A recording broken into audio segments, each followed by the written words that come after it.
Tout le monde a les yeux rivés sur les géants de la tech. Nvidia, Microsoft, Meta. Mais laisse-moi te poser une question. Et si une autre entreprise, aujourd'hui sous-évaluée, pouvait un jour rejoindre ce club très fermé? Alors soyons clairs, personne ne sait prédire l'avenir. Mais parfois, certains indices sautent aux yeux. Et cette société, dont je vais te parler, a deux choses que très peu de concurrents possèdent. Une notoriété mondiale, déjà bien installée, et un potentiel de croissance qui pourrait en faire, dans quelques années, l'une des plus grosses positions de mon portefeuille. Ce qui est fou, c'est que c'est probablement une entreprise que tu as déjà utilisée au moins une fois. Et pour beaucoup d'entre vous, elle fait même partie de votre quotidien. Alors, pour te donner une idée, rien qu'au dernier trimestre, plus de 150 millions de personnes ont utilisé ces services chaque mois à travers le monde. Alors, est-ce que tu as deviné de qui je parle? Eh oui, l'action dont je vais te parler aujourd'hui, c'est évidemment Uber. Dans cette vidéo, on va voir ensemble pourquoi je crois que cette action est encore largement sous-estimée, c'est quoi ses atouts, et aussi les risques qu'il faut absolument garder en tête avant d'investir. Ce qui est fascinant avec Uber, c'est qu'on a tendance à la voir comme une simple application de taxi. Mais en réalité, c'est une entreprise gigantesque, qui est présente dans plus de 70 pays et qui est même actif dans plus de 15 000 villes, qui gère chaque mois plus de 2,5 milliards de trajets et de livraisons. Si on prend en compte juste le dernier trimestre, c'était 161 millions de consommateurs actifs mensuels. C'est énorme. Et ce qui est encore plus intéressant, en tout cas personnellement, je trouve que c'est le profil des utilisateurs.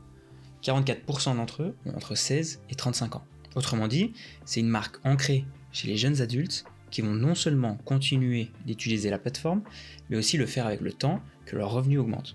C'est littéralement une base d'utilisateurs qui va grandir avec Uber. Et puis après, l'autre point intéressant, c'est évidemment la domination du marché. Si on prend en compte, c'est 76% de part de marché aux États-Unis sur la mobilité, et après on peut prendre juste des exemples, hop, on va prendre les statistiques.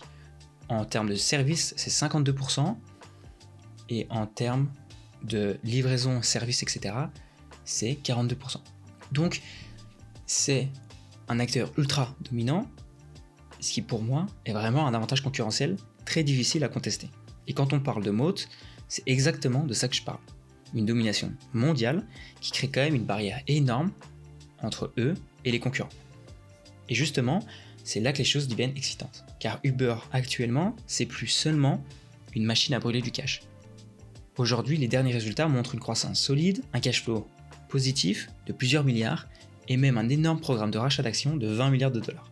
Bref, une transformation radicale qui change complètement la perception qu'on peut avoir de l'entreprise. Mais évidemment, tout n'est pas tout beau tout rose. Uber reste une entreprise avec des risques qu'on ne peut pas ignorer. Et le premier, c'est évidemment la régulation. Partout dans le monde, Uber est attaqué sur le statut de ses chauffeurs. Donc c'est quelque chose à prendre en compte. Le deuxième, c'est évidemment la concurrence. Ça, dans toutes les entreprises tech, c'est pareil. Même si, à ce moment-là, Uber domine largement, il y a des gros concurrents comme Lyft, Bolt, il y a Didi en Asie, et même maintenant actuellement, tu as Tesla qui veut faire des robotaxis, et même Google. Et enfin, le troisième, c'est évidemment la technologie autonome. Uber mise énormément dessus, mais ça demande des milliards, et la réalité c'est que ça pourrait arriver bien plus tard que prévu. Et puis, évidemment, tu as d'autres risques, tu as des risques financiers, des risques de cybersécurité, en tout cas actuellement c'est vraiment un gros problème, tu as des contextes économiques, mais tu as aussi d'autres facteurs de croissance très intéressants. Je peux pas tout détailler ici parce que je vais faire une vidéo de même pas 10 minutes, mais mon analyse complète sera sur le site macroscope.fr, le lien sera dans la description. Ensuite, maintenant qu'on a parlé de la vision et des risques, il faut voir ce que ça donne directement si on regarde les chiffres. Alors, on va prendre la déclaration annuelle, on va prendre le chiffre d'affaires, hop là. On sait que de 2018 à 2024, l'entreprise est passée de 11 milliards de chiffre d'affaires à presque 44 milliards de chiffre d'affaires. Alors, il y a eu un petit creux pendant le Covid, puis après il y a eu une grosse augmentation post-Covid, mais là maintenant, c'est quand même une croissance intéressante à prendre en compte. Ensuite, en termes de bénéfices nets, là c'est un gros tournant, parce que ça fait seulement 2 ans que l'entreprise arrive à dégager du profit. C'est énorme, même si personnellement je préfère voir une entreprise avec un peu plus d'historique pour voir comment elle gère son cash. Ensuite, évidemment, on va regarder le cash flow, on vient d'en parler. Très récemment, avec le bénéfice, elle a réussi aussi à dégager un free cash flow. On est à 7 milliards actuellement. C'est un signe quand même clair d'une entreprise qui a trouvé son modèle. Mais attention, des bons chiffres ne veut pas forcément dire qu'il faut foncer les yeux fermés. Comme je dis souvent, on peut acheter une excellente entreprise à un mauvais prix, ça fait un mauvais investissement. Et du coup, pour ça, on va aller regarder les ratios de valorisation. On a un PE ratio de 15 et un ratio prix flux de trésorerie de 22.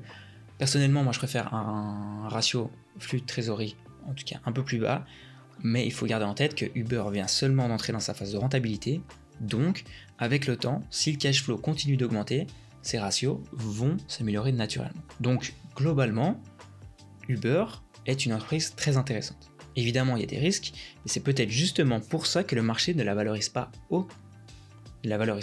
encore à son plein potentiel.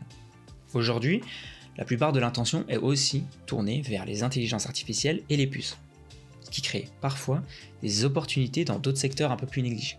Ce qu'il faut bien prendre en compte, c'est que sur le court terme, les marchés sont émotionnels, donc la moindre nouvelle peut faire plonger le cours de l'action moins 10, moins 20% en quelques jours, mais sur le long terme, les marchés deviennent rationnels. Et c'est là que les fondamentaux, le secteur et le mode vont faire toute la différence. En gros, ne laisse pas le mouvement de court terme t'aveugler sur le potentiel d'une entreprise solide. Je te dis ça parce que peut-être que là maintenant il y a quand même beaucoup de volatilité et du coup si tu as une bonne entreprise, si tu as moins 10, moins 20%, ça ne veut pas forcément dire que l'entreprise est mauvaise, ça veut dire que à ce moment-là, les marchés sont assez émotionnels. Donc en gros, si on doit résumer, Uber est une entreprise avec un ancrage mondial, une base d'utilisateurs jeune qui va grandir avec elle et une transformation financière impressionnante. Mais elle reste exposée à des risques, régulation, concurrence, dépendance aux chauffeurs et innovation comme les robots taxis. Et c'est exactement ça investir. C'est peser les forces, les faiblesses pour se faire sa propre conviction.